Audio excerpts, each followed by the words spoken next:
2:01 p.m. Thank you everyone who is joining us virtually for this webinar. My name is Tiandra Durand. I am the program assistant with the Russell Sage Foundation, and I'd like to welcome you to our grant writing for RSF, Best Practices for Crafting a Successful Application. I'll allow my colleagues to introduce themselves before we get started. Hi, my name is Stephen Glauser. I'm a senior program officer here at the Foundation. I'm Aixa Cintron Velez. I'm a director of research programs at the Foundation, where I oversee our Future of Work program and our Race, Ethnicity, and Immigration program, as well as our initiative around the Supreme Court decision. Welcome. Great. Thank you for introducing yourselves, and now we'll get started.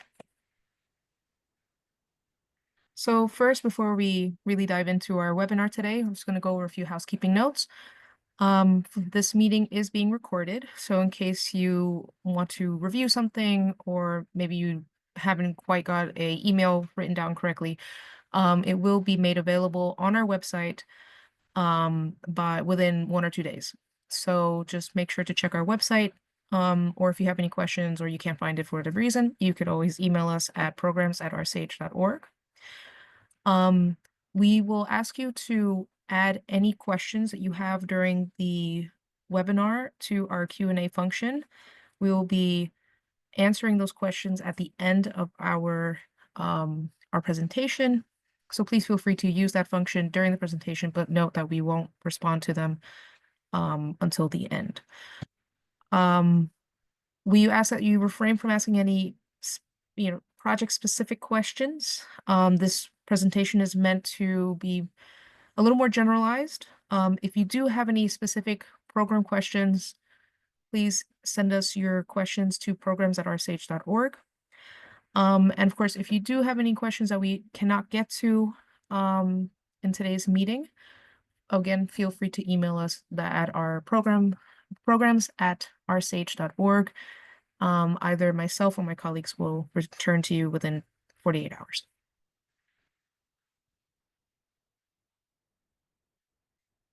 And now a little overview of our agenda for today. So first, we're going to go over a brief summary of the Russell Sage Foundation. Then we'll review our funding priorities. And then we'll go into the mechanisms of our research grant, so application deadlines, review process, and the application materials. And the application, and then our final section will discuss the application tips and frequently asked questions. Great. I'll go over a little bit of the history of the foundation, just to sort of give you an overview. The Russell Sage Foundation was founded in 1907 for the improvement of social and living conditions in the United States. Initially, this was used, the foundation's endowment was used as a source of institutional support for a lot of nonprofits. It helped provide information for social agencies and work towards things like poverty reduction. It helped establish the field of social work and many other sort of things in the early 20th century. Sort of in the latter half of the 20th century, our board transitioned to focusing on basic social science research, basically strengthening the methods, data, and theoretical core of the social sciences as a means of better documenting and understanding our nation's most pressing social, political, and economic problems. The main thing that you need to take away from this is that and you'll probably hear this a couple times in this presentation, is that all work that we fund has to be relevant to the United States, because that's basically, from the beginning, it's been set out that way.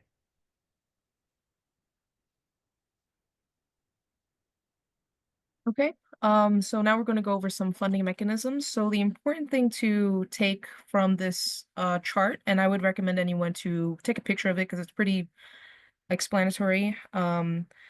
The first thing to mention is that the Russell Sage Foundation grants are primarily fall into 2 categories. So that would be research grants and then early career grants. Research grants and early career, within these categories, grants can fall within the following bucket. So for research grants, it could fall under trustee grants or presidential grants. Regardless of the program area you select, so whether that is behavioral science or race, ethnicity, immigration, it will fall into one of these two categories. And these two categories are determined based on the budget that you are requesting. So trustee grants are between 75,000 to 200,000, and they include a 15% indirect cost. And overall, they are approved by the Board of Trustees. Presidential grants, on the other hand, are 75,000 and less, unless they are capped at 50,000, but that is determined, like the 75,000 cap is determined by whether or not the project itself is a qualitative study, or request restricted use of data, or there are multiple assistant professors on that. So, but typically the cap is 75,000. For presidentials, there is no indirect cost, and the approval of a presidential grant is made by the president of the foundation. These grants are also 1 to 2 year grants and have a 2-step application process, which we will go over later on in this webinar. Our next deadline for LOIs will be March 11th at 2 p.m. Eastern Standard Time.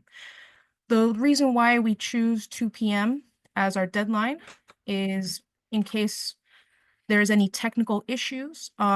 Oftentimes on our deadline days, the system could be a little slow and maybe a button wasn't clicked correctly or whatever, or didn't save right. You know, we are here to support you and to guide you and to resolve any troubleshooting errors. So we make the deadline 2 p.m. so that we can address any issues within an appropriate time. So just note that all of our deadlines are 2 p.m. Eastern Standard Time. Moving on to the early career programs. These programs are designed to support, again, scholars in early career. And they are typically 1-year grants.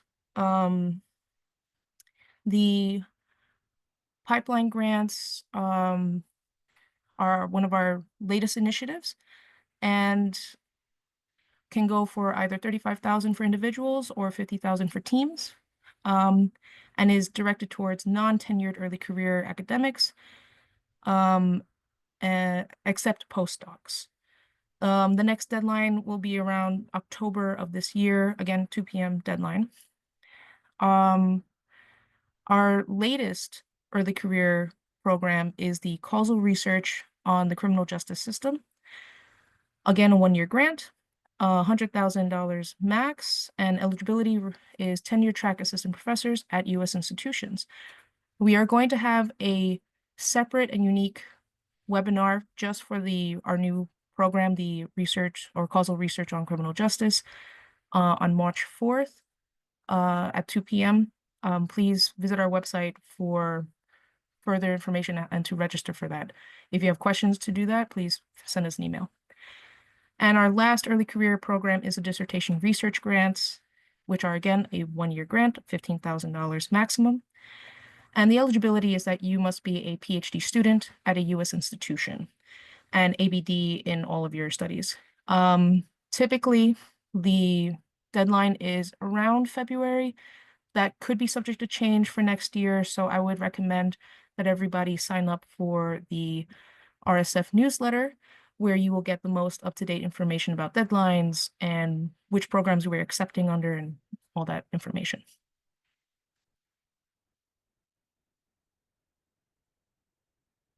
Oops, sorry, forgot to unmute. Speaking of programs, our core program areas, these are the foundation's long-standing areas of interest, are below.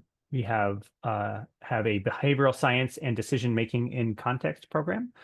This used to be called our behavioral economics program. We do really want to signal and that we know that behavioral science research is happening in other fields other than economics. But if you're doing behavioral science research, it's going to fall in that bucket.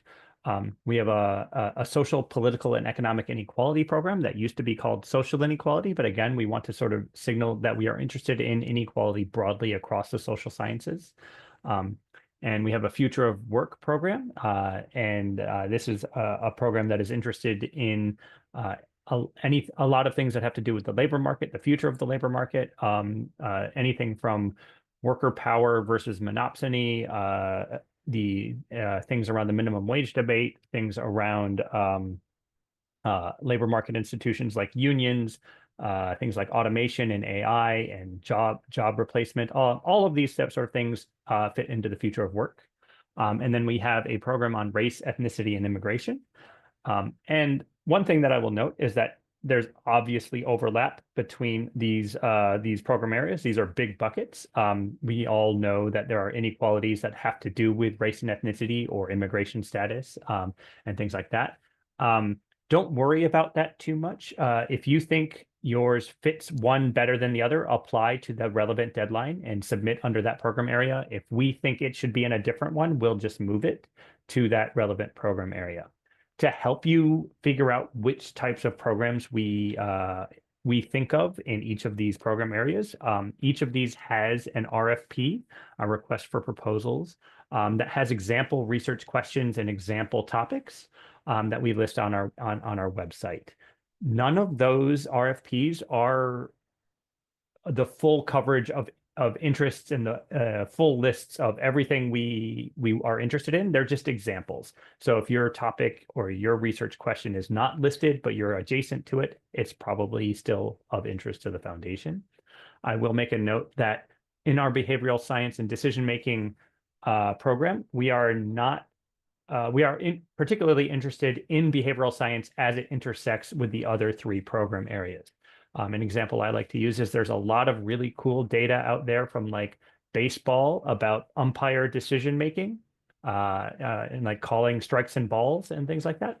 Those data sets are pretty irrelevant to what the foundation cares about, so we wouldn't be interested in funding something like that. But if you're looking at behavioral science and judicial decisions that may have race or ethnic biases, that's something that's a lot more interesting because it intersects with one of our other program areas. I do want to note on the bottom here, we have some things that we generally do not fund. This is the logic behind this is that there are other larger foundations that focus on these things, and we are trying to sort of fill a niche where we can use our endowment the best that we can. So if the focus of your study is on health outcomes, that's generally not something that RSF is going to fund. That doesn't mean we never fund work that is involving health outcomes. I could imagine a project where health outcomes are on the other side of the equation, and a health outcome leads to a adverse economic outcome, like poor credit card or poor credit reports because of a health-related bankruptcy or something like that, a medical-related bankruptcy. So if you're sort of unsure of where you are on that line, you should email us at programs@rsh.org again. It's one of those things where if a health outcome is one of many outcomes you're looking at, but not the main outcome, we could also potentially be interested in. If you're doing a health-focused study, we really recommend that you go to someplace like the Robert Wood Johnson Foundation. I would have, before the past couple of weeks, I would have said NIH, but who knows these days. Similarly, on education, we don't fund a lot of work that is focused on curriculum, educational processes, teacher outcomes, things like that. We are interested in some student outcomes, especially student outcomes as the students are approaching the labor market. So we're talking like as students are sort of reaching the end of high school or the end of or community college or college graduation and things like that. So it's another one of those. It depends. But again, we are often referring folks to the Spencer Foundation, to the National Academies of Education, or other places like that. Like I mentioned earlier, we don't fund work where the focus is outside of the U.S.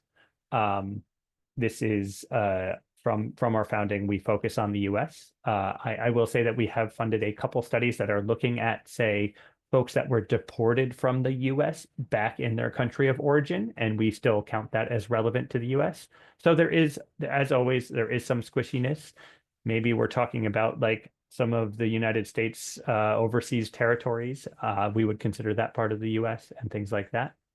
And then finally, we don't fund general operational support. We don't fund things that are just basic program evaluations. We don't fund animal studies. There's a whole host of things that we generally don't study. Please look at each one of our program areas also has lists of recent grantees and recent studies that we are funding. And you can sort of get a good idea of whether your project would be the type of project that we're interested in funding.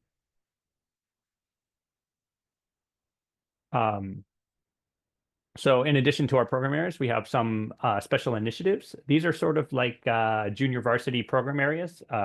They're things that we're particularly interested in driving some research in right now. We have a program on immigration and immigrant integration. This obviously sort of fits in our existing race, ethnicity, and immigration program, but we are particularly interested in the integration of immigrants into U.S. society, both the changes to U.S. society by those immigrants and the changes to those immigrants across a variety of different outcomes. And then we have this very long-winded title, Promoting Educational Attainment and Economic Mobility Among Racially, Ethnically, and Economically Diverse Groups after the 2023 Supreme Court decision to ban race-conscious college admission policies. That's a whole mouthful. I like to think of that as affirmative action ended, now what? But we're actually going to have the program director for this initiative, Aixa, chat for a little bit about that because it is still pretty new. Thank you, Stephen. So I'm fond of starting my remarks by saying that at 117 years old, Russell Sage is an old organization, and all places tend to change slowly. But as we will see throughout this presentation, a lot is in the works currently at the foundation, especially having to do with the development and support of a new generation of scholars who care about and do work around pressing contemporary social issues. Besides identifying and helping to support the research of emerging scholars, another way in which the foundation can respond to emerging issues is through special initiatives. These are typically time-limited, involve more than one funder, and might address issues that are new or previously outside our core program areas. The most recent example, Stephen already mentioned the Immigration and Immigrant Integration Initiative, but the most recent one is our special initiative on the effects of the June of 23 Supreme Court decision to end the use of race-conscious policies in admissions to colleges and universities. You can check the details on our webpage, but the short version is that we're looking to identify and support interesting new work that uses cutting-edge empirical strategies and or new and underutilized sources of data that can shed some light on the downstream effects of the Supreme Court decision. The work can be retrospective or prospective, can address new or persistent questions, and the main thing is that it's well thought out and methodologically rigorous. Some of the issues or questions of interest include things like, what is different about this most recent ruling compared to earlier decisions around this topic? To what extent does the decision reflect public opinions about the use of race-conscious criteria, not only in higher education admissions, but also in other contexts, for example, the workplace? What effect has the decision had on institutional and organizational practices inside and outside higher education? What might be viable and efficient alternatives for attaining racial and ethnic diversity, equity, and inclusion in the higher education context? And another example would be, in what ways and to what extent does racial and ethnic diversity in selective colleges and universities might matter both for the quality of the educational experience and for after college opportunities. You can check our website for examples of recent awards. And the other trick would be, or the shortcut would be to sign up for our newsletter, and you will know, you'll be reminded about the deadlines for the special initiative. And you will probably see listed the projects we have funded under the initiative. I would be remiss if I didn't mention that this is a joint initiative with the Hewlett Foundation, the Spencer Foundation, and the William T. Grant Foundation. Thanks. And I think one thing to understand about when so many different foundations work together, co-funding one of these things, it's signaling that, yes, they all care about this, but it's also why you get such long and complicated titles for the initiative. So we apologize for that, but it's how we all were able to compromise and put together a pool of funding so that we could fund some good work in this space. Okay, so now we're going to be going over the next LOI deadline again, which is March 11th, 2025 at 2 p.m. Eastern Standard Time. Research grants for this program provide 1 to 2 year grants of up to $200,000 related to RSF's core program areas and special initiatives. We should note that Russell Sage is accepting LOIs on a rotational basis. So that means that we will not be accepting all program areas every cycle. So for this deadline, we are going to be accepting under the program areas for race, ethnicity, immigration, immigration and immigrant integration, behavioral science and decision-making and context, and for the 2023 Supreme Court decision to ban race-conscious admissions. For our next cycle, which will be July 16th, we're going to be accepting LOIs under the social, political, and economic inequality and the future of work programs. For updates, and possibly the Supreme Court, but that is still yet to be determined. So, but for updates and on what we're accepting for each cycle, again, please sign up for our newsletter, or you can send us an email for clarification. Now, Russell Sage does accept LOIs 3 times a year during the spring, summer, and fall. So for this cycle, the March 11th deadline, the approvals for funding will be made in the fall of this year. And as I mentioned earlier, the research grants go through a 2-step process, which we will go into later in this presentation, but I do want to note that. Russell Sage does not restrict applicants based on nationality or institution. We only ask that the projects are US centered. So yes, we do accept or we do consider projects that are comparative studies, but they have to have a US focus, and that is essential to our funding priorities. So again, this is just a quick slide that kind of demonstrates the 2-step process. So we're going to focus on the next couple of slides on our first step, which is the letter of inquiry stage. So the first step of any of this is to submit your LOI by our deadline, which again is March 11th at 2 p.m. And to submit the applications, you must register for our Flux, for the Flux grant portal. That's where all applications are submitted. And that's really the only way that you're going to be reviewed through our process. After that, please, and then then it's going to go into internal staff review. And after an internal staff review, it goes to external peer review. So you can please go to the next slide. So for our internal review process. Oh wait, I'm sorry. Yeah, Stephen, sorry. Yeah, this is sorry. on me. Sorry, mixed up the slides. So yeah, this is basically at the time of application, we require a few things. You need to fill out the form in Flux, which will have some basic questions about your research project.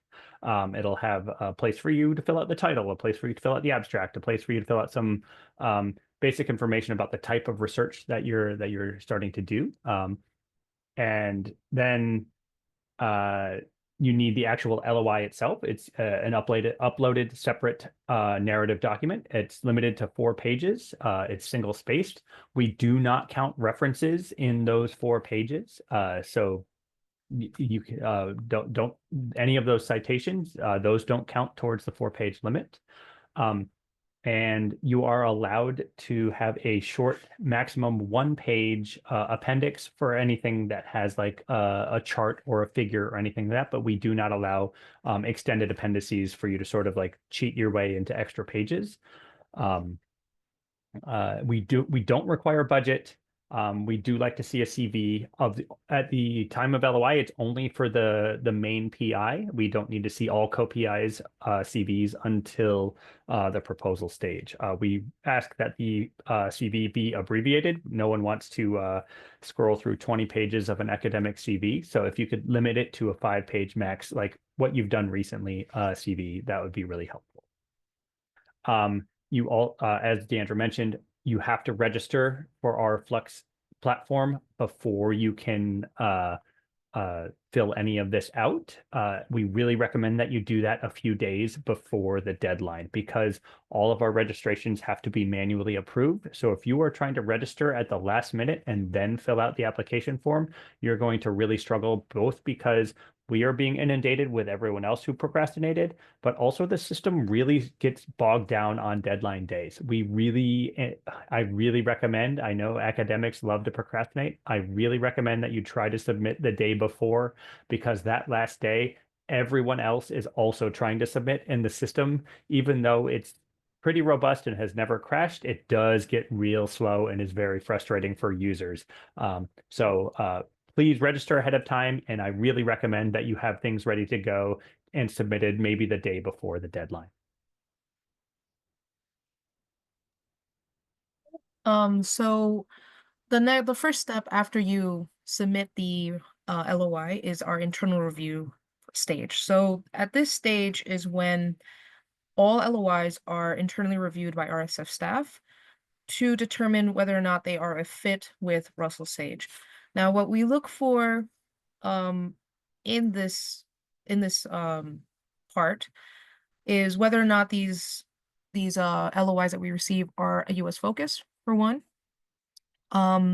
If the research question at hand is an innovative research question, if it fits our funding priorities. So as mentioned earlier, we don't fund projects that are health outcome or education outcome, meaning like program evaluation or things like that. If the methodology matches the research question, so we really want to see a well-rounded research question, and if it is feasible. So we don't want you to overcommit or overpromise anything. So whether the theory is grounded in prior theory and literature, and if your research questions are sufficiently developed. So sometimes we do reject, or these would be desk rejects. We do reject these if we feel that the project is just not a funding priority. If it lacks sufficient detail, so if the questions are not fully developed or a little confusing, or if it's just or there may be research designs, or perhaps the questions themselves are fine, but it's a little too preliminary in its stages. Please keep in mind as well that we do receive many, many great research projects, but we are also very tough. We have about a 6 to 7% funding rate.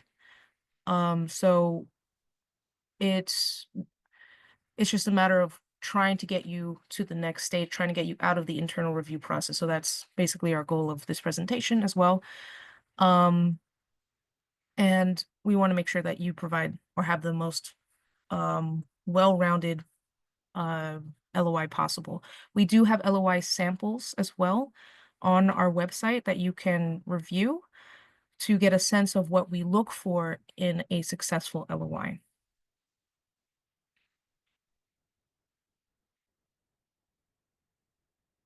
So I'll talk a little bit about after you've cleared that internal review stage. So at this point, your proposal or your LOI has gone through that internal review, which is done by RSF staff, and it's now been one of the things that we do in that internal review stage is we select external reviewers that fit for your project. So we are making this based on the topic of your project and the data and methodologies that you're planning to use. So ideally, your LOI will be seen by folks who are very well matched to your project, and they will have the expertise to comment on what you're doing and whether they have any suggestions on your research design. And they also give us a recommendation about whether we should be inviting a full proposal or not. We basically tell our reviewers to make that recommendation based on a couple things. Is this an important and compelling research question? Do they think that this is the appropriate research design to answer those questions? We sort of want to know what the contribution of the project is. Is this going to be like a marginal contribution in a journal? Is this going to be a groundbreaking? Is this going to be a book? Is this what are we talking about here? And then we also ask them to comment on the qualifications of the investigator to do the project. We want to know. An example is that if there's someone who's only ever done survey experiments and they are now proposing to do some qualitative interviews, we might have questions about their ability and training to do something like that. If you get positive reviews, and if the reviewers suggest that we invite a proposal, we often ask you to respond to those reviews with your full proposal narrative. Similarly, when you get the external reviews at the proposal stage, we often ask for that response memo as well. Okay, so now we're going to go into our second half of the two-step process. I would also advise you to take a picture of this. It provides a pretty succinct roadmap for our review process and is very helpful if you need to review it at a future date. As part of the two-step process, you do get externally reviewed twice. So you get externally reviewed at the LOI stage, and you get externally reviewed at the proposal stage. So if you get through the internal staff review and through the first round of external peer review, you will be invited to submit a full proposal sometime around mid-May. And you will submit your full proposal and the required documents by June 17th, again at 2 p.m.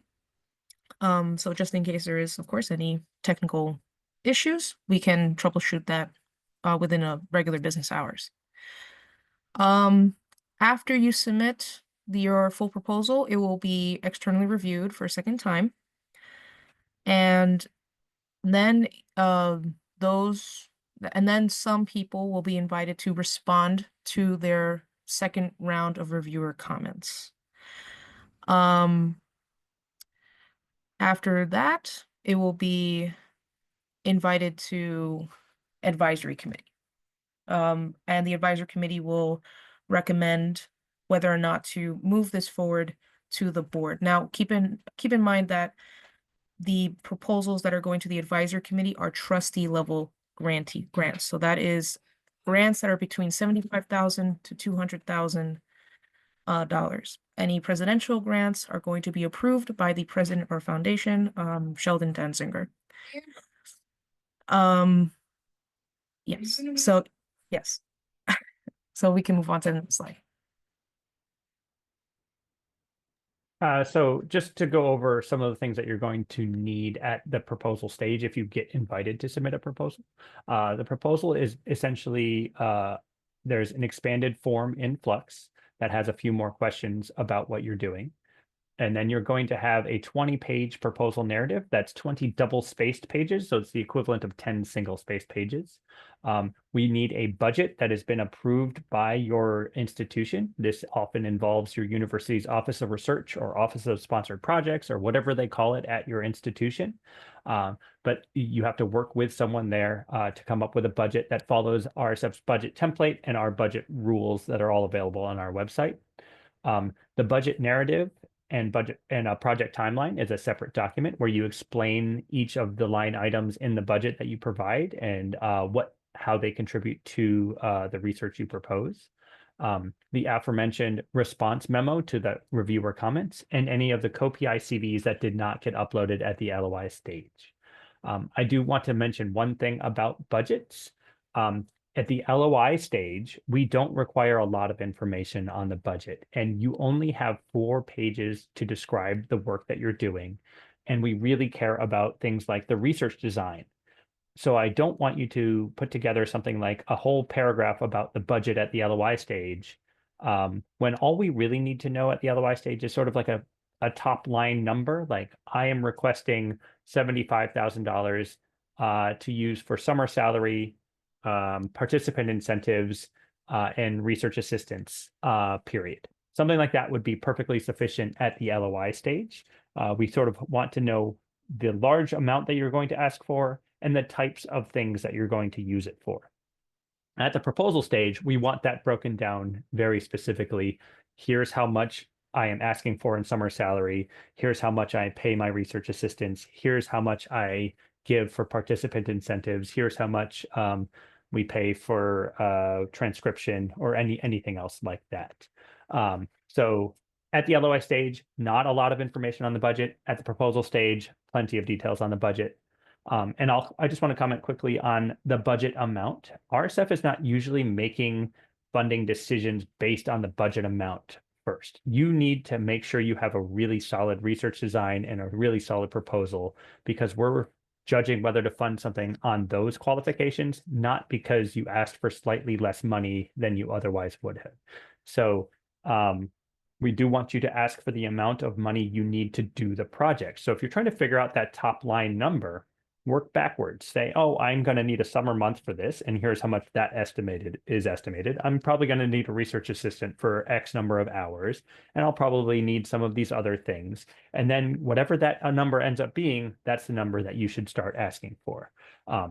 As we go through the review process, if our reviewers think you're asking for too much, they may comment on it or other things like that. You may on occasion, reviewers even say they're not asking for enough money. You should up the budget because we think that this is going to be harder than the applicant thinks it is.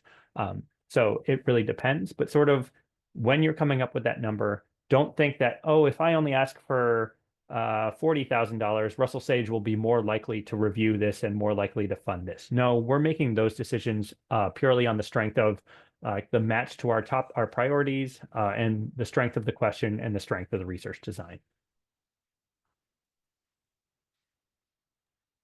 Okay, so now some tips and suggestions as you develop your LOIs for our next deadline. Please make sure that your projects are a fit for RSF's funding priorities. You can find our RFPs on the website for further clarification and guidance. Your research questions, as Stephen said, should really drive your proposal. So remember to map out your research design and make sure that your data and methods are tightly aligned with your research questions. Furthermore, you should, like Stephen said, you should really try and hone in on explaining your research design and your research questions. I would also advise you to omit anything that speaking about your qualifications, because we have your CV. Your CV will tell us your qualifications. You have a very limited space of 4 pages, to 4 pages single space to explain to us and convince us that your project is worth funding. So try and focus more on the research design and your methods, your CV will will tell us about your qualifications. Balance your proposal narrative. So, you know, again, no lengthy sections on investor creative qualifications or and stuff like that. Provide sufficient information on methods. Don't overpromise or exaggerate. You know, sometimes our reviewers will see if there is a bit of an exaggeration. So, you know, just try and be as, you know, as I guess honest with what you can achieve with the funding that you were requesting.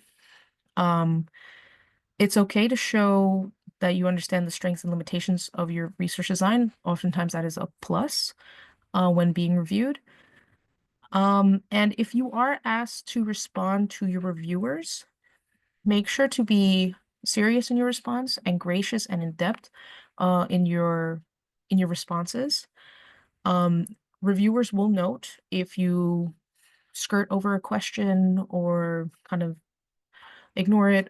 And they do look for that. They do look for the responses to the questions that they are asking. And also there's no page limit to your response memo. So, you know, you don't have to send one page. You could explain as much as you like, but, you know, within reason, of course.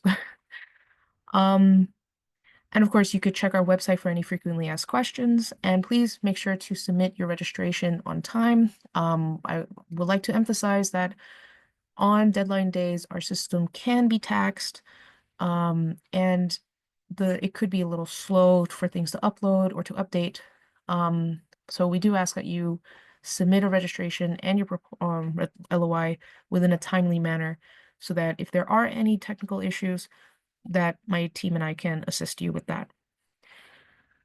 And of course, we receive many excellent projects. If for whatever reason it is not funded at this round, you know, we would love to fund everything, but we can't. We're limited in what we can do. So, you know, just try again if you feel that you can address any questions or anything that the reviewers may have suggested. I'll just jump in quickly to say that if you were desk rejected and did not get external comments, you are allowed to email us and ask sort of why, because it could be one of a couple reasons. If the reason is that it's not a good fit for the foundation, great, then don't try again, and maybe we can suggest a couple other places that you should go. But sometimes, like we said, the reason is just that it's too preliminary and the research design is maybe underdeveloped.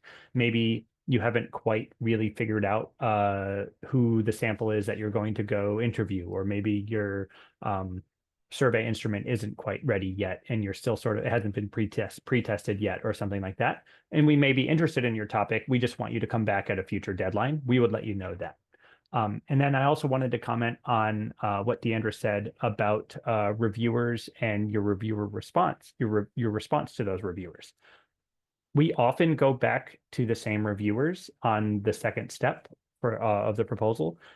We also add additional reviewers. So there will be people, when we invite a full proposal, we have more people look at it who have not seen it before. So there will still be people who have never seen it before, and they will see both your reviewer response and the full proposal narrative. They will see the whole package. So you kind of have a couple different audiences there.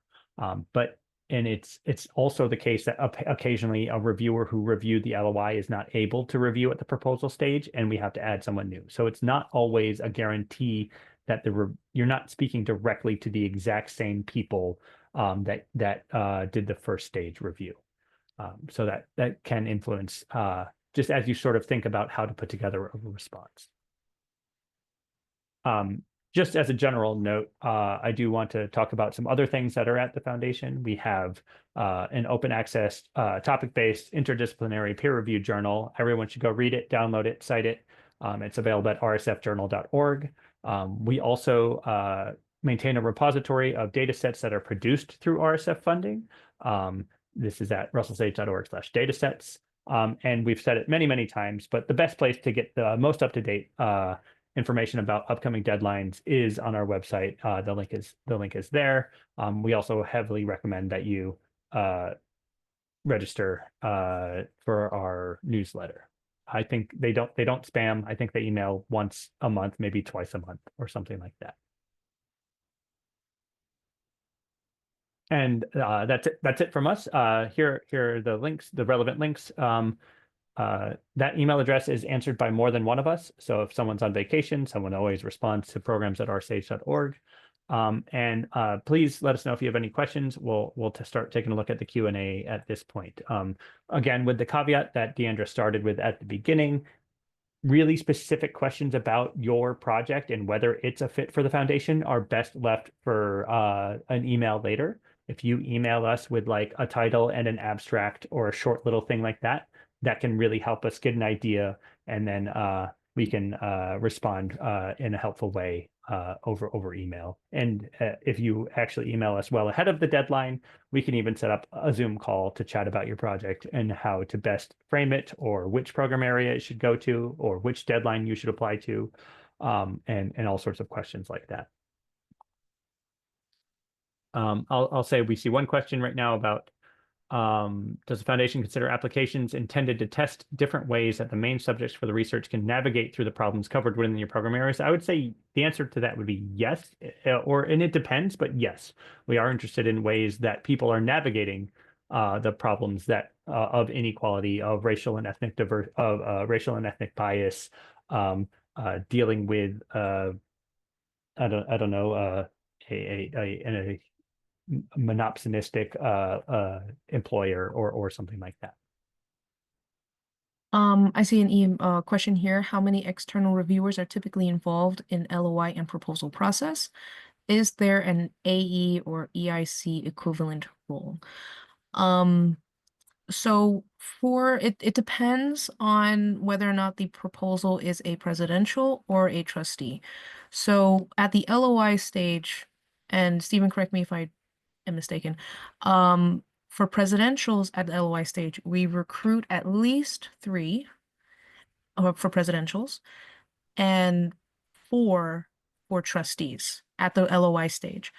At the proposal stage, it bumps up 1. So for any proposals that are presidentials, we try and recruit at least 4. And for trustee level grants at the proposal stage, we try and recruit 5. You should note also that the reviewers that we request reviews from, they're all interdisciplinary people. You know, this is an interdisciplinary research foundation, so we try and reflect that in the people that we request reviews from, but we also try and tailor and make it so that the reviewers that we ask to review a project, that it is that they are experts in that. So if they understand surveys and stuff like that, so whether they're qualitative, quantitative, mixed methods, sociologists, economists, whatever, we try and you know, put that puzzle piece together and make sure that you have the most rounded review possible. So, and of course you do receive the comments back, whether or not you are asked to submit a proposal. You're always going to get feedback from us, except if you're desk rejected. If you are desk rejected, and you want to have more information, then you could email us. But at every other stage, you are going to receive comments back. So because we want to see you improve, right? And we'll do at that at least so that you can further work on your projects. Just to answer the second half of that question, the editor equivalent sort of role, or you can sort of imagine that RSF staff fills that role, at the equivalent role at a journal for submission. We are the editors. We are looking at all of the reviews that come in, and we are helping make the decisions. The next question I see is, when registering for RSF Flux, is it the PI or the organization that needs to register? That's the PI. So you as the PI needs to register, and then we, either myself or my colleague, will process the registration. So yes, it's the PI that needs to register in Flux. to answer the question about whether postdocs are allowed to apply for trustee and presidential grants, the answer is yes. Our trustee and presidential grants, the main requirement for eligibility is that you have a PhD or you have shown throughout your career to be able to do the equivalent of PhD level research. So postdocs are eligible for both trustee and presidential grants. The next question I see is how many co-PIs are allowed to be included in a proposal? Stephen, correct me if I'm wrong, but I believe the limit is 5 PIs altogether. Yeah, that five would be, I guess we would also be open if there was a particular reason why more were needed. But I think right now we limit we also have a limit on the number of PIs who are eligible to receive funding on a proposal. But I will say the difference between investigators who are on the proposal and who are getting funding and the people who are listed as co-authors on whatever eventual article comes out of this can be different. We don't need there to be a match, and we don't need the PI on the Russell Sage proposal to be the same person as the lead author on the article. The way we view PIs here is the person who should submit the proposal, who's probably the best at answering emails, should really be your PI. Because when we are responding to you and letting you know, oh, hey, your reviews are here, you need to respond to them by this date, you want the person who's most responsive to be that PI. Whether or not they are the lead investigator on the project broadly is irrelevant to the foundation. The next question I see is outside of who has final review and the funding cap, what is the difference between trustee and presidential grants? The other difference is the indirect costs. So for trustee grants, indirect costs are limited to 15%. And for presidential grants, there are no indirect costs. So that's the difference. Yeah, and your university will be a little bit upset by that lack of indirect costs, but they will be fine because they always end up taking the money because they hope that you will eventually get a larger grant from us that does come with indirect costs. So there is some negotiation that happens with our universities and the foundation, but maybe there's only been a couple examples where universities like, we cannot accept this grant because they don't pay indirect costs. The next question is, can a trustee grant fund the hiring of a postdoc, say for 1 year? Yes, you may add postdocs to your budget for 1 year or 2, depending on how long your project is or the need of it. Yeah, and we have specific funding, like salary limitations for how much of the postdoc's time or that can be from the project, but they are definitely eligible. All of that information's on, I think we have a whole subsection on our website about budget guidelines where things like that would be detailed. Do we know of future deadlines for the immigration opportunity? If we're talking about our race, ethnicity, and immigration program is longstanding, and we don't see that going away at any time soon. The shorter term special initiative on immigrant integration is maybe still time limited, and that sort of depends on funding.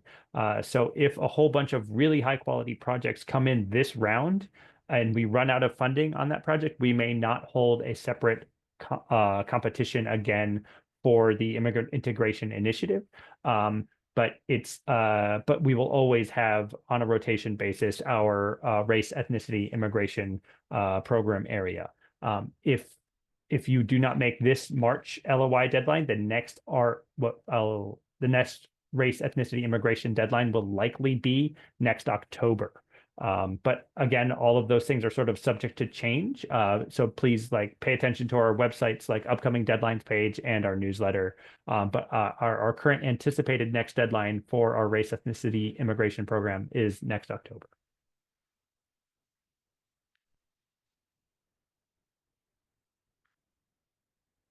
All right, we're coming up on just about the hour here. So I do want to thank everyone for their questions and for your attention. Oh, wait, I just want to make a quick correction. Sorry.